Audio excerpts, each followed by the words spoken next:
Assalamualaikum warahmatullahi wabarakatuh. Waalaikumsalam warahmatullahi wabarakatuh. Yang terhormat Bapak Kepala Sekolah SD Negeri Margana 1, yang terhormat pemateri Bu Solihat SPD, Alhamdulillahirabbil alamin, walihi nasta'in wa ala umuri dunya wassalatu wassalamu ala asyrafil anbiya'i wal mursalin wa ala alihi wa sahbihi ajma'in, amma ba'du.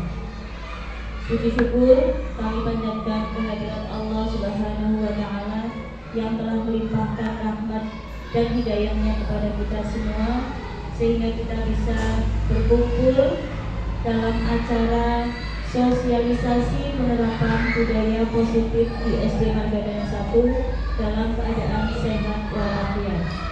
Salawat serta salam selalu kita haturkan kepada junjungan Nabi besar Muhammad Shallallahu Alaihi Wasallam.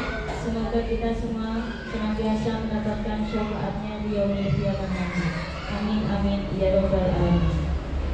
Baiklah, untuk acara hari ini ada beberapa susunan acara. Yang pertama yaitu pembukaan, yang kedua sambutan Bapak Kepala Sekolah SD Negeri Margadana 1, yang ketiga pemateri, yang keempat tanya jawab, kemudian yang kelima penutup. Marilah kita buka acara sosialisasi penerapan budaya positif di SD Margadana 1 dengan membaca basmalah. Bismillahirrahmanirrahim. Menginjak sambutan yang kedua yaitu sambutan Bapak Kepala Sekolah yang akan di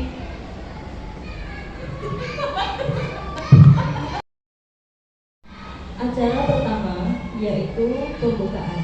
Marilah kita buka acara ini dengan membaca basmalah. Bismillahirrahmanirrahim. Kemudian acara yang kedua yaitu sambutan Bapak Kepala Sekolah yang akan disampaikan oleh Bapak Rahmat Mulyan SPD. Kepadanya kami persilahkan.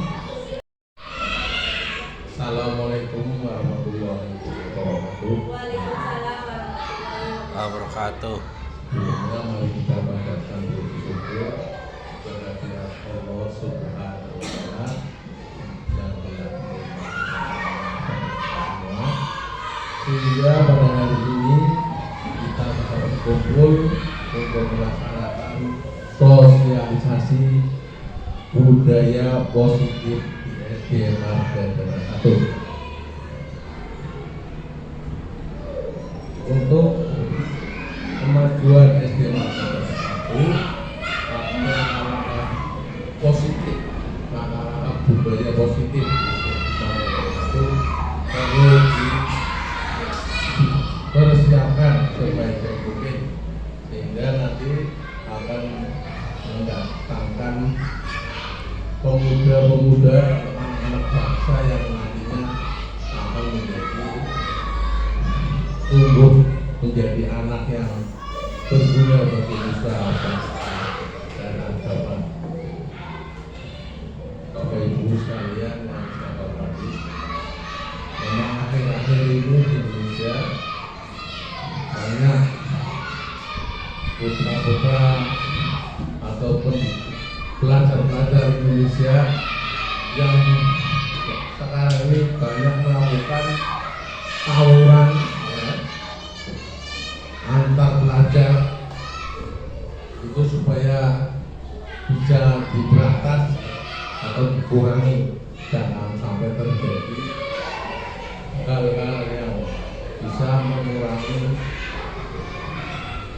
persatuan dan kesatuan bangsa kita. Untuk itu maka sosialisasi budaya positif di sekolah perlu ditingkatkan agar tunas-tunas bangsa Indonesia akan lebih baik ya ke depannya. Terima kasih. Assalamualaikum warahmatullahi wabarakatuh. Demikianlah pemateri yang disampaikan oleh Ibu Solihah SPD. Semoga apa yang disampaikan beliau bermanfaat untuk kita semua. Menginjak acara selanjutnya yaitu tanya jawab yang akan dipandu dan diisi langsung oleh pemateri kita Ibu Solihah SPD. Demikianlah sambutan Bapak Kepala Sekolah. Semoga apa yang disampaikan beliau bermanfaat untuk kita semuanya.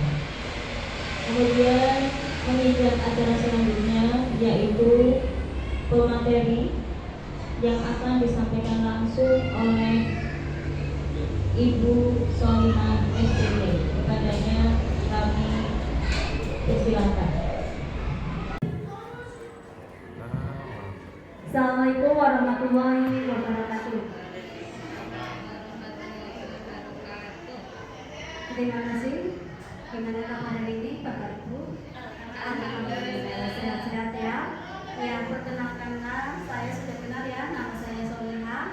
Saya di sini CKP Angkatan 6 untuk memaparkan aksi nyata saya pada modul 1.4. Yang pertama, kita ucapkan puji syukur sama Allah Subhanahu wa Ta'ala yang telah memberikan nikmat sehat sehingga kita dapat berkumpul bersilaturahmi di sini. Di sini saya akan berpikir sedikit yang mempunyai banyak panjenengan juga. Kita saling sharing ya. Yang pertama sebelum kita berbagi ilmu, kita yang penting nomor satu bahagia. Apapun suasana kita, masalah kita, tapi kita harus bahagia.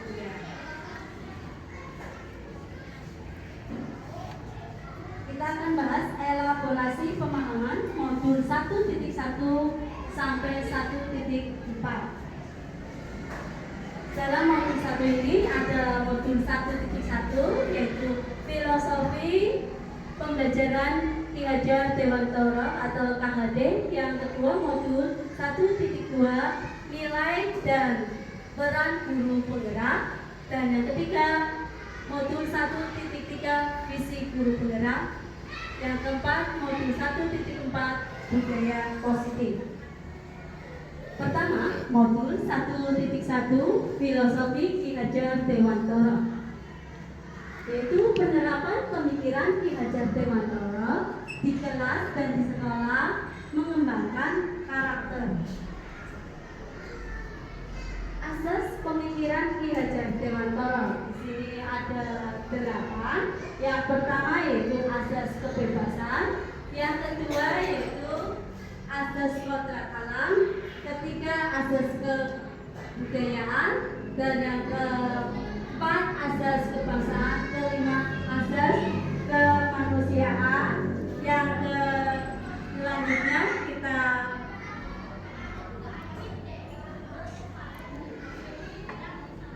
sesudah asas yaitu ada 3 semboyan Ki Hajar Dewantara. Yang pertama, ingaso intulaga, yang artinya yang di depan memberikan teladan, dan yang di tengah adalah yaitu imadyo mangun karso, yang di tengah memberikan bimbingan, dan yang di belakang tuturi handayani, yang di belakang memberi dorongan. Menurut Ki Hajar Dewantara bahwa manusia itu sejatinya adalah sesuai kodrat alam dan zamannya. Yang pertama yaitu mendidik kekuatan diri sesuai kodrat yang dimilikinya. Yang kedua, menuntun murid menjadi cakap mengatur dirinya. Dan yang ketiga, mendidik kodrat alam dengan sifat yang dimilikinya. Yang keempat, dapat menuntun kodrat alam untuk mencapai keselamatan dan kebahagiaan setinggi-tingginya. Kemudian yang kelima, memperbaiki tumbuhnya kekuatan kodrat. Yang keenam, membimbing kodrat lingkungan dengan bentuk keberadaannya. Selanjutnya yang ketujuh, menuntun kodrat zaman yang berkaitan dengan irama. Kemudian yang berpotensi sesuai dengan kodrat zamannya. Dan yang 9 menumbuhkan kodrat kemandirian, yaitu tidak diperintah orang lain. Implementasi Merdeka Belajar di sini pada murid memberikan kemerdekaannya. Yang pertama yaitu memerdekakan murid dengan kebebasan berinovasi dan berkreatif. Yang kedua, belajar menyenangkan, bebas berekspresi. Kemudian yang ketiga, bebas menunjukkan keberagaman sendiri, cara belajar sendiri, mandiri, tidak diperintah oleh yang lain. Kemudian murid berkompetensi global, yaitu memilih karakter profil belajar Pancasila. Modul 1.2, nilai dan peran guru penggerak. Program guru penggerak di masa depan. Pertama di sini mewujudkan sekolah impian yang meroket. Implementasinya, guru yang dirindukan murid itu impian bagi seorang pendidik. Sekolah Merdeka Belajar ada 8 komponen. Yang pertama yaitu pengembangan profil belajar Pancasila. Kemudian yang kedua yaitu program sekolah, dan yang ketiga pembelajaran berpusat pada murid. Yang keempat kolaborasi lingkungan. 5 regulasi menuntun. 6 elaborasi salam bagi. 7 eksplorasi potensi murid. Dan 8 memberikan kenyamanan murid. Pembelajaran kita sebagai guru atau pendidik dari zaman ke zaman, menurut pemikiran KHD itu ada perubahan paradigma, stimulus, respon, teori, kontrol, yaitu teori pilihan. Kerangka pemikiran perubahan. Pertama, 1, pembelajaran yang berpusat pada murid. Yang kedua, guru menebalkan garis-garis kodrat alam. Dan yang ketiga, lingkungan. Di lingkungan saling berkolaborasi dengan orang tua murid, dengan lingkungan sekitar. Dan yang keempat, sarana, yaitu dengan pengadaan musola, letkol atau ruang kepala sekolah. Implementasi belajar di kelas.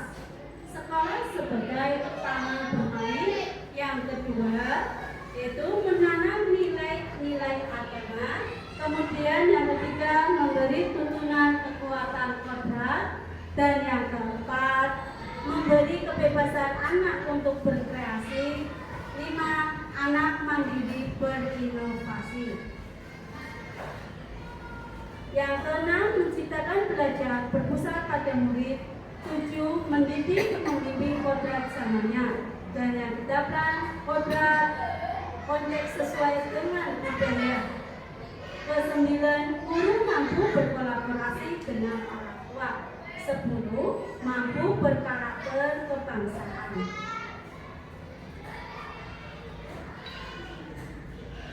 Menggambarkan anak. Kita sebagai pendidik menurut pemikiran Ki Hajar Dewantara, murid diberi kebebasan dengan berharap, memfasilitasi atau membantu, menuntun anak menjadi merasa seutuhnya. 3 menuntun para murid agar berkembang dinamis. Dan yang keempat melatih pendidikan sosial sesuai karakter anak. Dengan penanaman karakter kita dengan penanaman profil belajar Pancasila. Ada 6, yaitu beriman bertakwa kepada Tuhan Yang Maha Esa.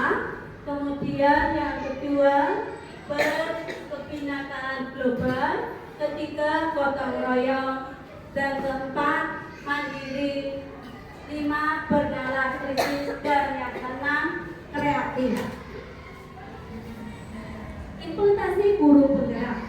Bagi bagi guru, kita mengembangkan media pembelajaran yang kreatif, inovatif, membangun komunitas aktif sesama guru dan mewujudkan visi sekolah yang berpihak pada murid.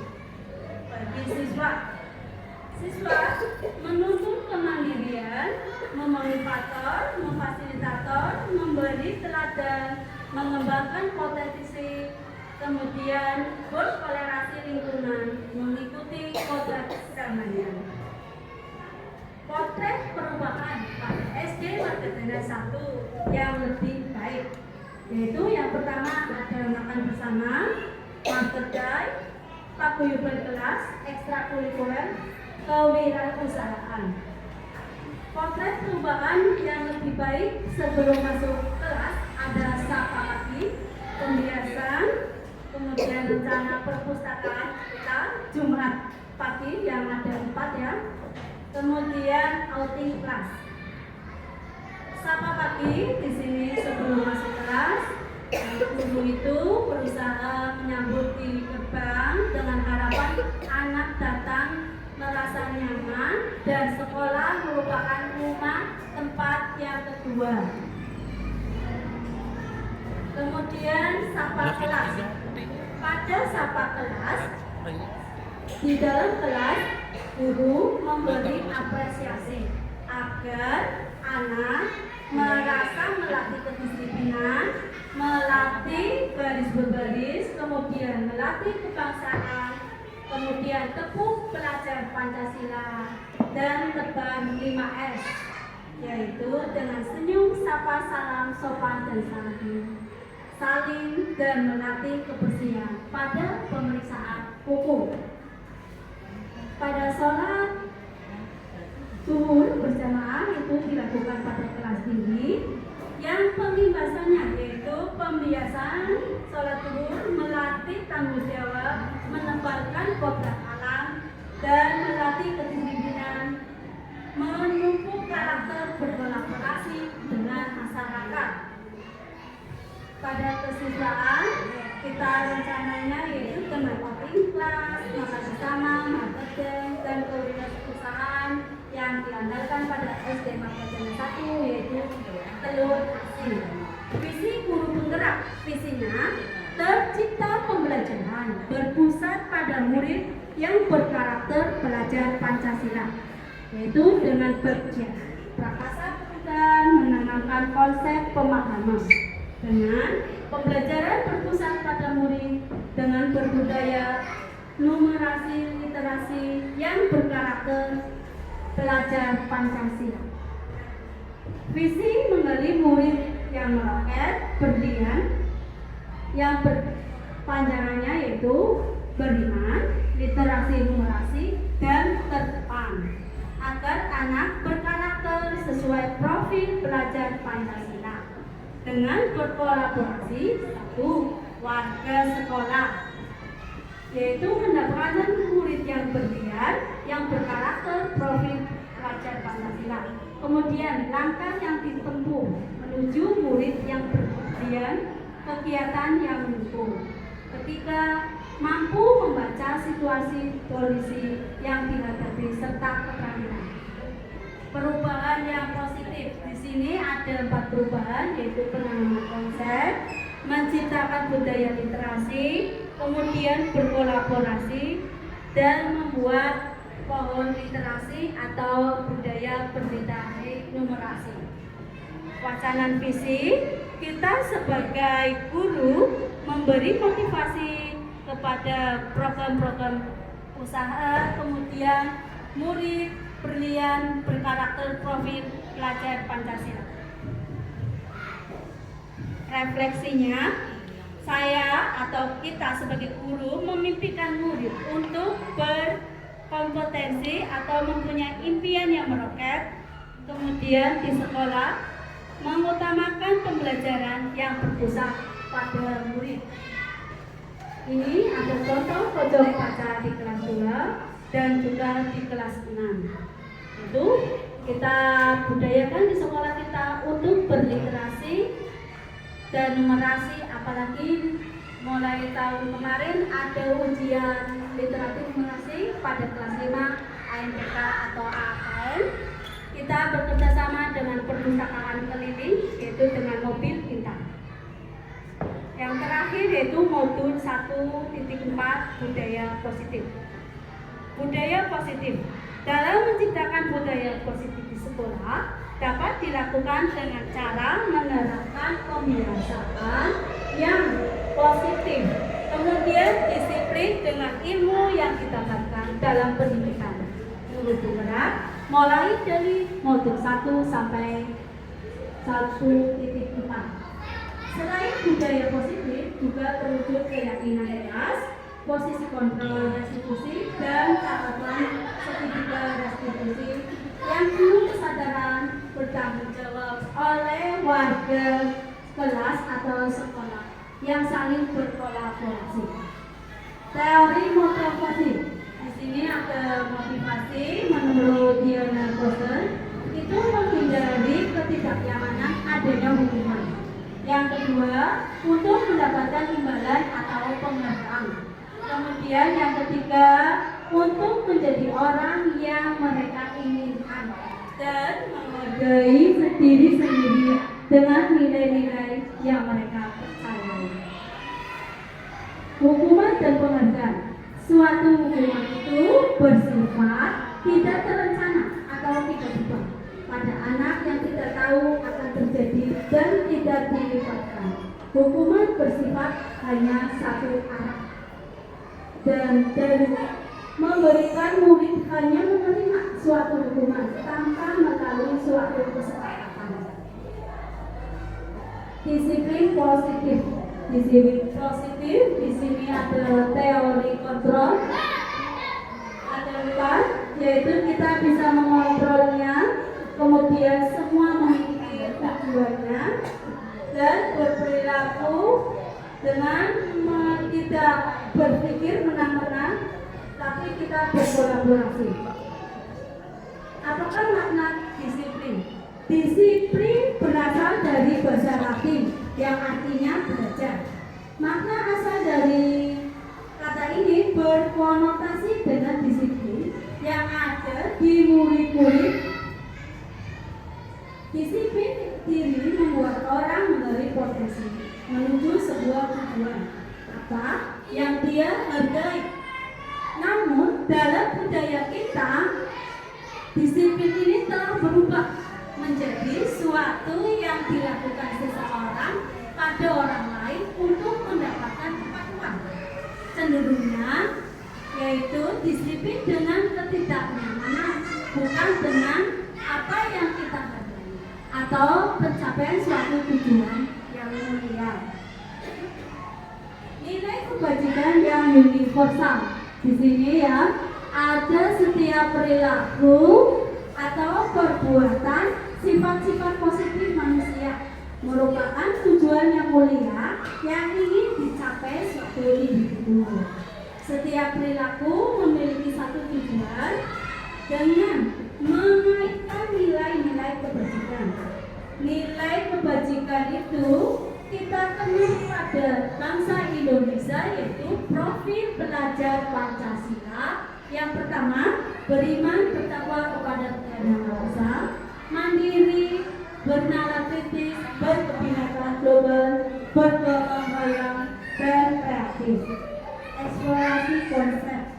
Teori motivasi perilaku manusia untuk menghindari ketidaknyamanan atau hukuman. Yang kedua, untuk mendapatkan imbalan dari orang lain. Dan yang ketiga, untuk menghargai diri sendiri.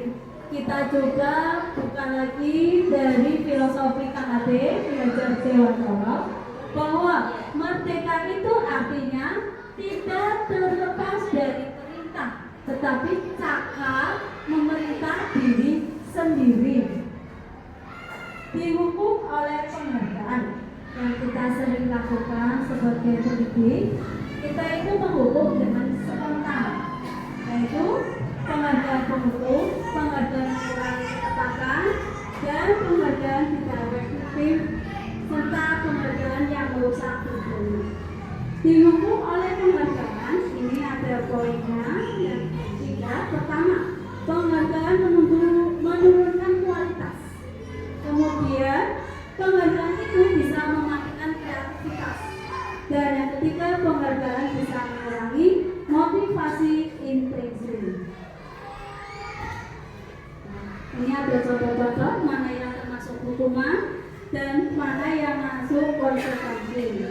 Sesuatu yang menyakitkan kalau anak-anak diberi hukuman, walaupun itu hukuman positif ya, tidak sengaja anak-anak itu tidak membawa buku atau dia tadi belajar terus lupa, spontan dihukum. Anak itu merasa psikisnya itu tersakiti bahwa itu suatu hukuman, dan hukuman itu akan berjangka panjang. Jadi kita sebagai pendidik harus mengurangi hukuman, atau kita pelajari dulu dengan apa kita bisa merubah dari hukuman, yaitu dengan restitusi. Restitusi adalah proses menciptakan kondisi bagi murid untuk memperbaiki kesalahan sehingga mereka bisa kembali pada kelompok mereka dengan karakter yang lebih kuat. Restitusi juga dapat merupakan proses kolaborasi yang mengajarkan murid untuk mencari solusi atau masalah mereka. Ciri-ciri restitusi bukan untuk menebus kesalahan, tapi untuk belajar dari kesalahan itu. Yang kedua, memperbaiki hubungan. Ketiga, tawaran, bukan dari paksaan. Keempat, menuntut untuk melihat ke dalam diri. Kelima, mencari kebutuhan dasar yang mendasar tindakan. 6, yaitu restitusi diri dengan cara yang paling baik. 7, karakter bukan tindakan.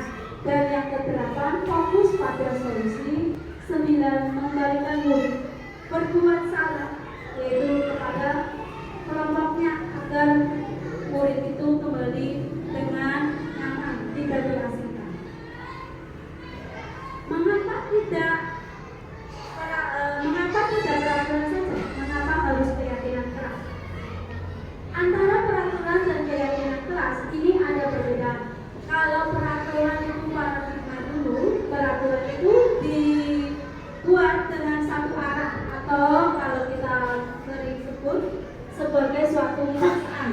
Tapi kalau keyakinan keras biasanya dilaksanakan pada awal pembelajaran, diadakan curang pendapat sama anak-anak, yaitu anak-anak mencurahkan pendapatnya. Misalnya anak-anak tidak boleh ramai, harus mematuhi, tidak boleh nakal, harus datang tepat waktu. Kita dengan kata-kata keyakinan keras.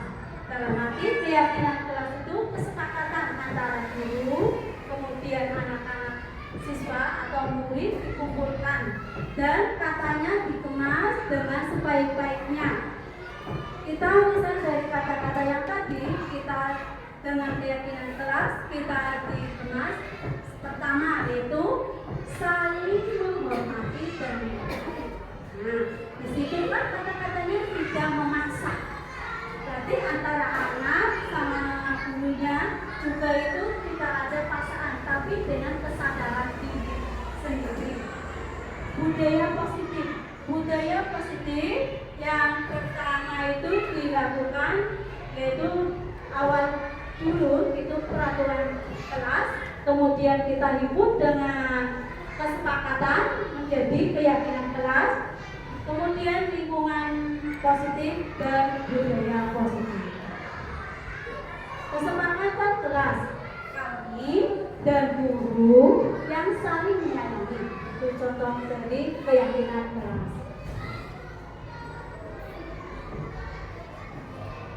Kegiatan pada pendalaman keyakinan kelas itu bisa dicontohkan seperti tabel T dan Y, hormat, kemudian bekerja dan menerima, diterima yang dimiliki. Ini ada hormat ya, yaitu dengan terdengar, terlihat, berperilaku. Kita nanti menyampaikan keyakinan kelas agar bisa mudah dibaca oleh anak-anak. Jadi anak-anak itu mudah mendengar, melihat, dan berperilaku. Peraturan, bedanya peraturan sama keyakinan. Selalu memberi buku pada tempatnya, itu peraturan. Tapi kalau keyakinan langsung tanggung jawab. Kebutuhan dasar. Pada dasarnya anak itu melakukan kesalahan itu adanya kurang dari kebutuhan dasar. Manusia baik itu atau bukit itu mempunyai 5 kebutuhan dasar. Yang pertama yaitu kebutuhan dasar bertahan hidup. Kemudian yang kedua kasih sayang dan rasa diterima. Dan yang ketiga penguasaan. Keempat kesenangan. Dan yang kelima kebebasan. Kalau anak melakukan kesalahan, berarti di antara 5 itu anak ada yang merasa kurang. Kita sedikit dulu, kita pendekatkan dulu, jangan langsung kita memberi hukuman. Nanti kita dengan proses pendekatan, mungkin di salah satu 5 itu anak merasa kurang. Kita sebagai pemimpin harus memberi kenyamanan pada kekurangan anak kebutuhan dasar manusia. Kontrol posisi. Di sini ada kontrol posisi. Yang pertama yaitu sebagai pengukur. Kalau anak misal menumpahkan jajanan atau apa, kita kan kadang spontan. Nah, itu namanya pengukur. Atau kemudian anak itu ribut, anak dijadikan merasa bersalah. Kamu berkasih ya sama kamu. Itu berarti anak merasa bersalah. Kemudian yang ketiga, teman. Anak bisa masuk terlambat. Bangun jam berapa? Nah, kalau ini sudah jam berapa? Itu semua dari yang keempat. Kemudian pemantau. Pemantau berarti di sini kita sebagai guru harus memantau. Berarti kita mengukur sejauh mana itu melakukan kesalahan. Dan yang terakhir itu manajer. Kita sebagai guru itu manajer atau kita mengajukan pertanyaan-pertanyaan pada anak.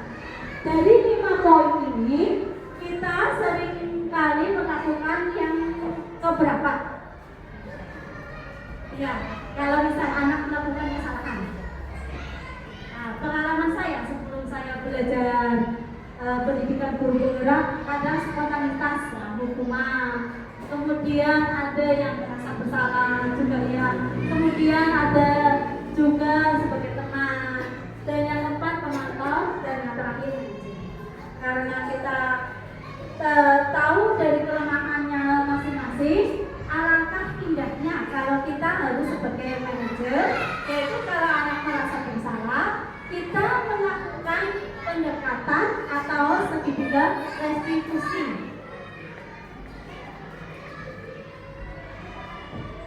Nah, ini ada 3 segitiga restitusi.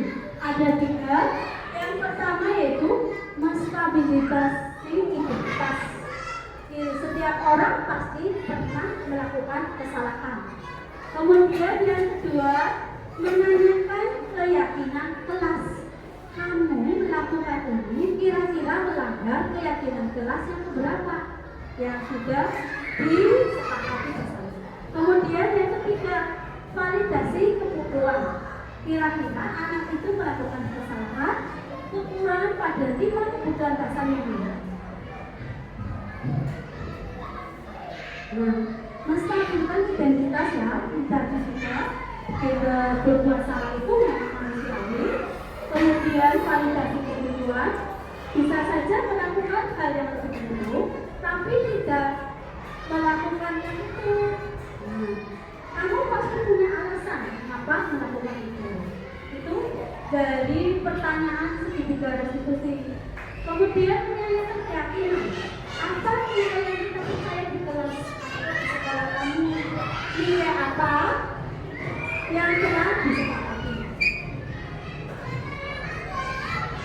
Nah, setelah kita pelajari untuk segitiga restitusi dalam menangani anak bersalah, karena bersalah itu manusiawi, dan anak itu bersalah juga ada alasan, mungkin kurang tentang kebutuhan dari kebutuhan dasar manusia. Kemudian kita sebagai guru ada 5 kontrol, tapi kita pilih yang ke-5 yaitu sebagai manajer. Kalau anak melakukan kesalahan dengan pendapatan melalui teknik atau melalui segitiga restitusi. Refleksinya, hal baru yang mengubah paradigma saya yang saya dapatkan. Kemudian, perasaan apakah setelah kita praktik segitiga restitusi, anak sepakat dan mencari solusi sendiri. Jadi, tidak ada rasa keterpaksaan. Demikianlah paparan dari saya.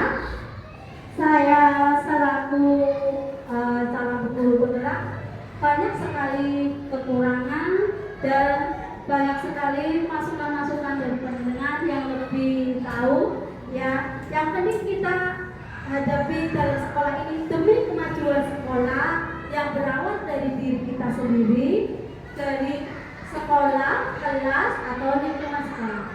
Dan kita ciptakan agar selalu bahagia. Wassalamualaikum warahmatullahi wabarakatuh. Terima kasih barangkali kedepannya.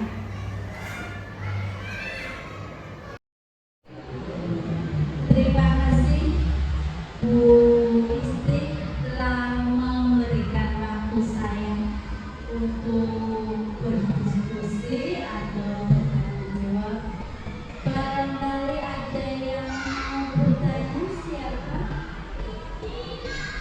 Luar biasa, Wika, monggo dipersilakan.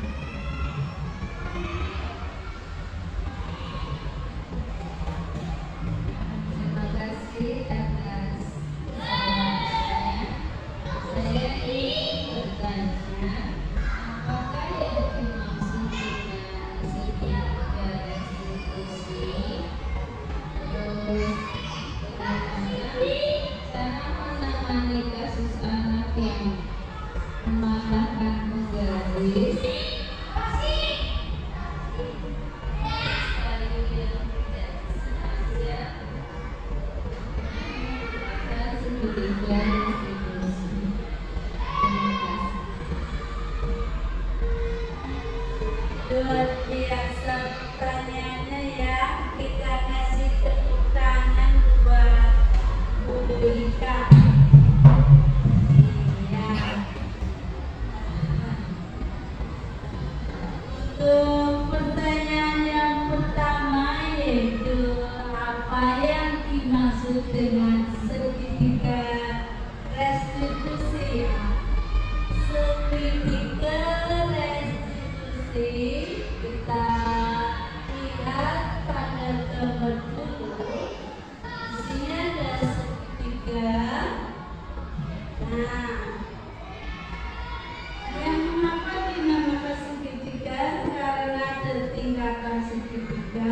Yang pertama itu stabilitas identitas. Kemudian setelah stabilitas nanti ada yang kedua yaitu yang restitusi dulu ya tadi. Restitusi dulu yaitu proses menciptakan kondisi murid untuk memperbaiki kesalahannya sehingga mereka bisa kembali ke tempat atau kelompoknya mereka dengan karakter yang lebih kuat. Jadi anak itu habis melakukan kesalahan, kemudian anak kembali ke temannya atau kelompoknya itu tidak merasa bersalah atau percaya diri. Nah, itu yang dimaksud segitiga restitusi. Dalam segitiga restitusi itu ada proses tingkatan, ada 3 tahap. Yang pertama, tahap yang pertama yaitu Nah, itu menstabilkan identitas. Kemudian di sini menstabilkan identitas itu anak telah melakukan kesalahan, jadi anak itu emosinya, amarahnya kita distabilkan dulu. Kemudian proses yang kedua yaitu memvalidasikan tindakan yang salah. Setelah tahu anak itu, kita memvalidasikan, ditanya kesalahannya bagaimana untuk memahami kebutuhan dasar pada anak tindakan agar anak itu mengakui kesalahan dan apa alasannya. Kemudian tahapan yang ketiga yaitu menanyakan pada keyakinan kelas.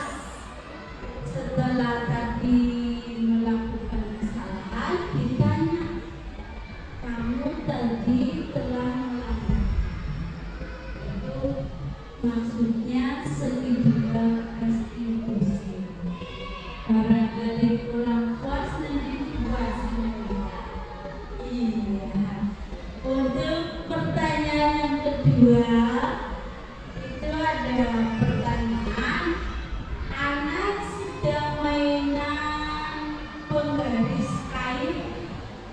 Yang namanya anak ya, itu ya dunianya dunia bermain, apalagi di jenjang SD.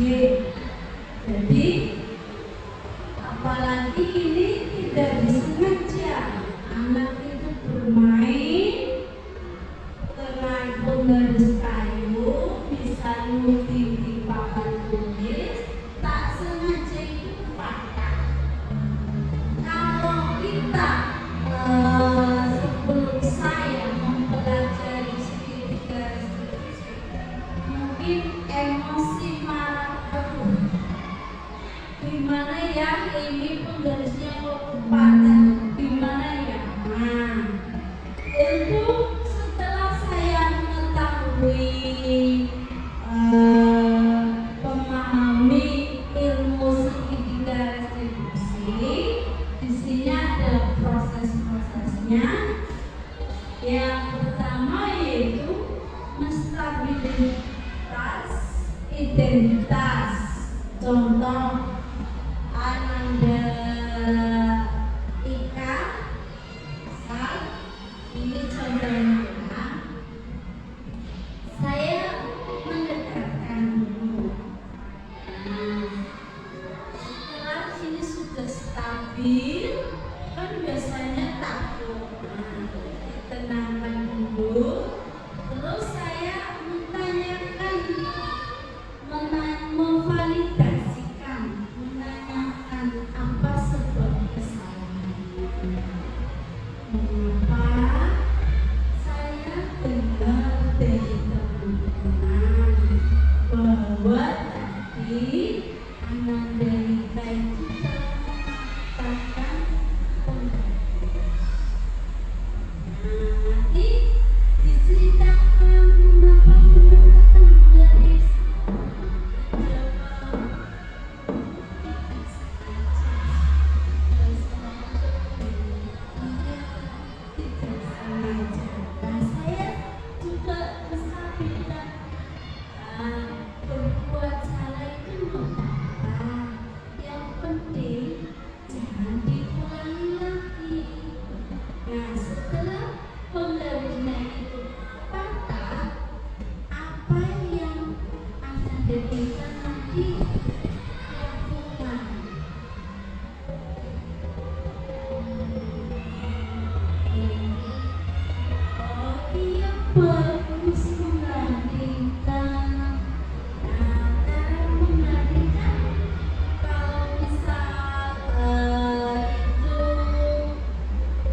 uang saku ya nanti ditabung dipilih pakai uang saku.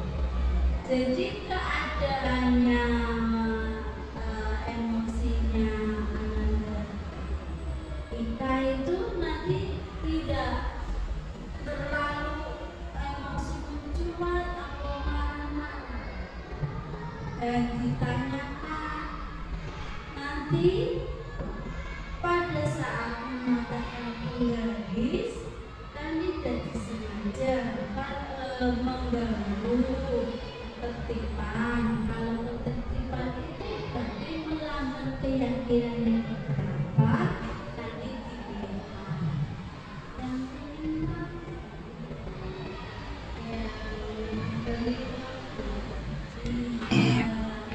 yang kelima yaitu tertib di kelas. Nah, kedepannya nanti apakah Ananda Ika itu mau diulangi lagi apa enggak?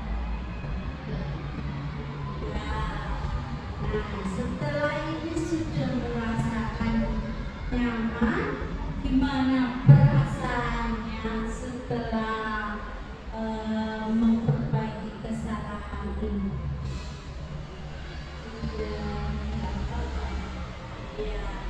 Sudah nggak apa-apa, sudah gak senang ya. Terima kasih ya. Iya, kamu telah bertanggung jawab bos. Nah, itu maksudnya. Itu paparan dari segitiga yang sangat sederhana karena kita jenjangnya gede, jadi kita lebih halus, lebih memahaminya. Untuk selanjutnya refleksi bagi diri saya agar kedepannya memperoleh ilmu baru, mencoba untuk memperbaiki perubahan. Yang pertama yaitu memahami filosofi kemudian yang kedua menanamkan budaya positif agar anak itu terbiasa sehingga terpupuk menanamkan karakter. Dan yang ketiga dengan menangani kasus anak itu dengan segitiga restitusi, tidak perlu dengan emosi atau hukuman atau sanksi, tapi kita mengarahkan pada keyakinan keras yang telah disepakati pada saat awal masuk kelas, yaitu dengan curah. Terima kasih. Jadi paparan yang saya sampaikan, barangkali ada yang bertanya, monggo Bapak Ibu dipersilakan. Oh ya, Bu Deni, ya bagus, semangat sekali.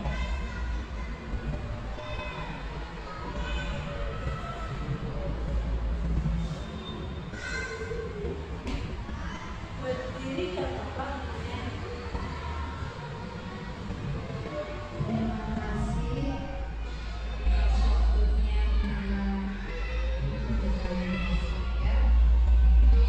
saya akan menerangkan materi yang disampaikan oleh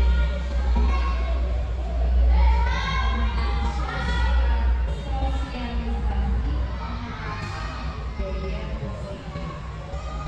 Pertanyaan pertama yaitu apa yang dimaksud dengan keyakinan keras, dan yang pertanyaan kedua yaitu tentang cara mengatasi anak membuang sampah sembarangan.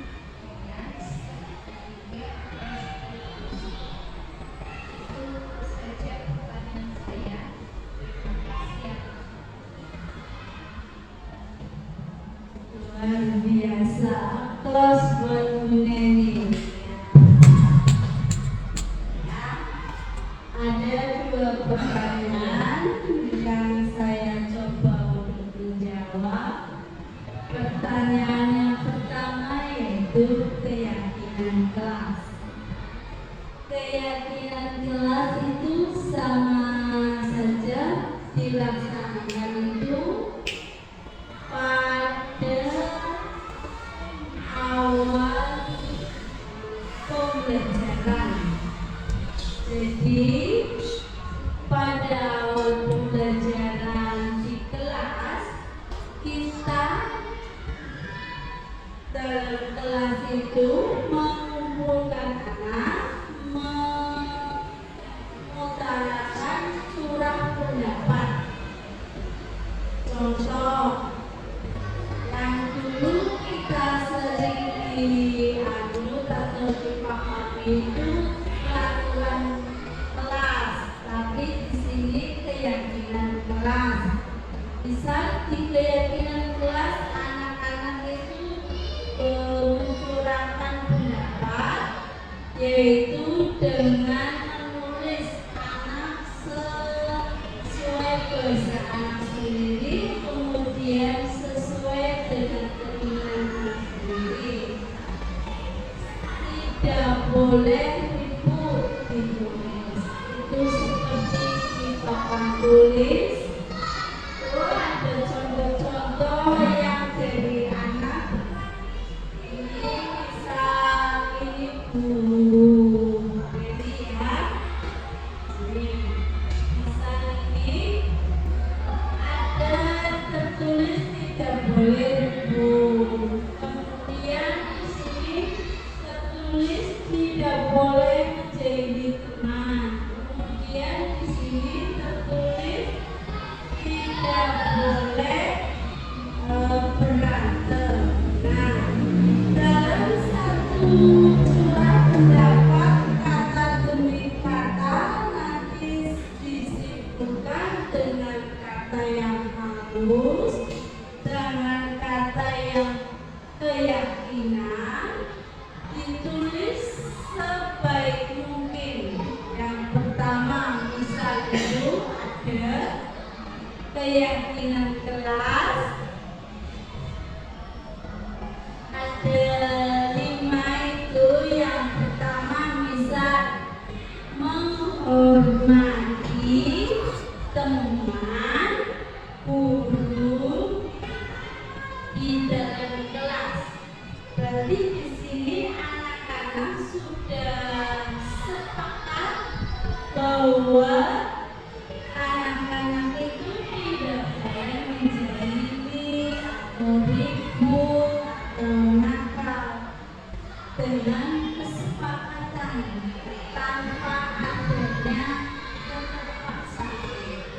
Itu yang dimaksud keyakinan.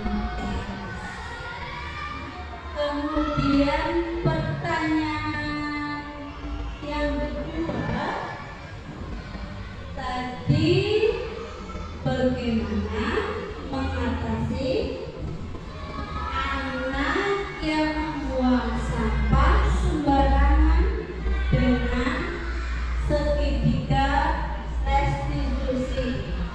Ya, yang dimaksud segitiga restitusi ya, tadi di sini ada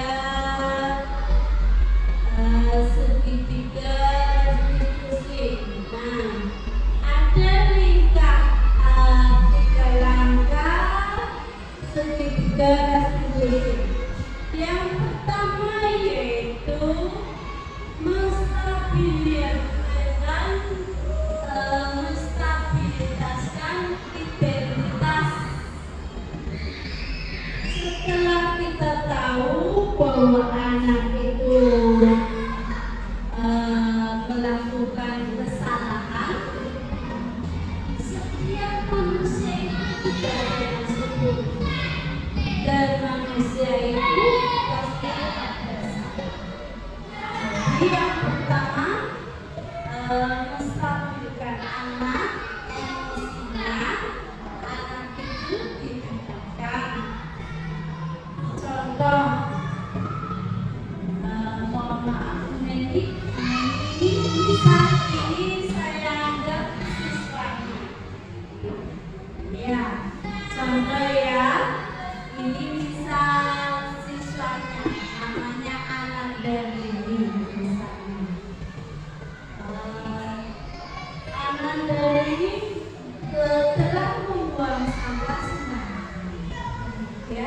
saya ajak dengan pendekatan yaitu menstabilkan emosinya.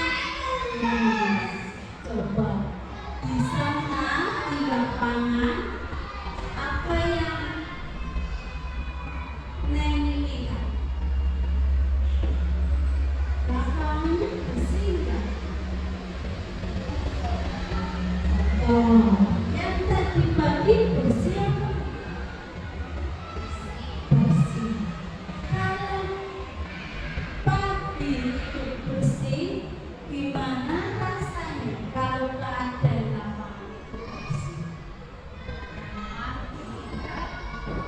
Nyaman dilihat dan senang sekali tahu kalau misal ada sampah berserakan itu mengakibatkan banjir, longsor, dan suasananya itu tidak nyaman. Jadi kalau kita membuang sampah harus dengan bagus sekali. Dari percakapan yang tadi Bu Neni sampaikan bahwa ada masalah tapi Neni itu menyelesaikan dengan sendiri. Maka apa yang nanti Neni lakukan setelah tahu nanti ada banjir longsor, nanti kita membuang sampah harus begini. Membuang sampah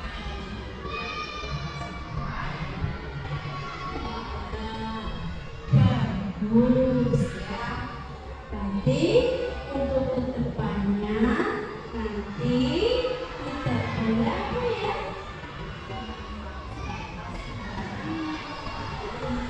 Tidak boleh membuang sampah sembarangan.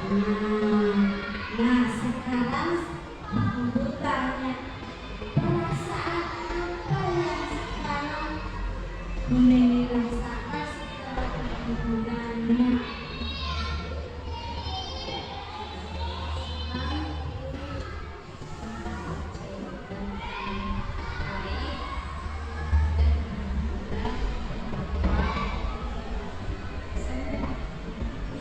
Ya, jadi anak itu ditekankan tidak kita memarahi atau menuntut, tapi dengan keyakinan anak sendiri menyelesaikan masalah sendiri dan menjaga diri sendiri supaya tidak terulang lagi. Bagus ya, anak Dewi. Semoga kedepannya lebih baik lagi. Pasti itu yang dimaksud dengan restitusi segitiga penyelesaian masalah. Monggo barangkali ada pertanyaan yang kedua dilanjut. Ada pertanyaan yang kedua, monggo dilanjut.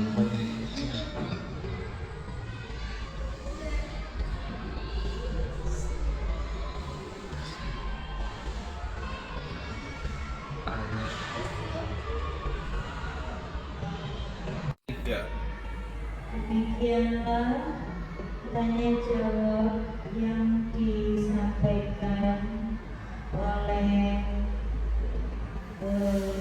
pemateri kita yaitu Bu Solihah SPD. Semoga apa yang dijawab langsung oleh pemateri kita bermanfaat untuk kita semuanya. Kita beri applause untuk kita semuanya. Oke, terima kasih. Untuk acara selanjutnya yaitu penutup, marilah kita tutup acara kita hari ini